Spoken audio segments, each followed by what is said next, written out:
update on a WECT Investigates report on how hundreds of thousands of public dollars ended up going to scammers.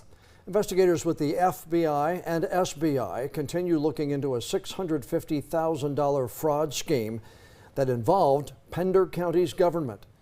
WECT's Connor Smith heard an update tonight on the situation. So what did you learn tonight, Connor? Yeah, John, Pender County's manager and finance director talking to county commissioners tonight, calling this an isolated incident. They told the board they've taken a number of steps so that this never happens again.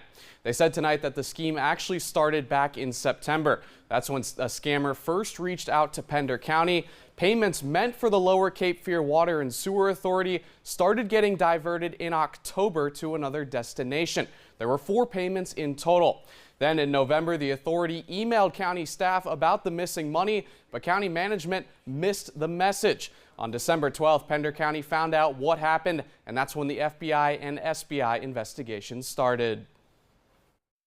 We certainly understand concerns that this brings up, but we do routinely prevent this from happening, and we want to assure you that we'll do everything in our power in the future as well.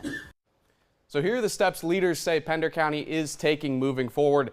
Any approval of changes for payments now needs approval from several county managers through the county's internal system. There's also more security training planned for county staff, and the county also talked to the state auditor's office. They're performing an IT audit, a standard financial audit, and a full review of Pender County's processes.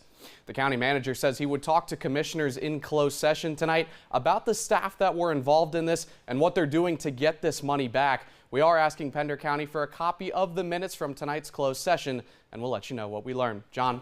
So, Connor, one big question that a lot of people still have is that how did this happen in the first place? Yeah, Finance Director Meg Blue, who we just heard from, says the first email from the scammers requesting a change in account numbers appeared very legitimate. She noted the county gets a handful of these requests every week, but this is the first one they've actually fallen for. All right, Connor, appreciate the update tonight. Thanks.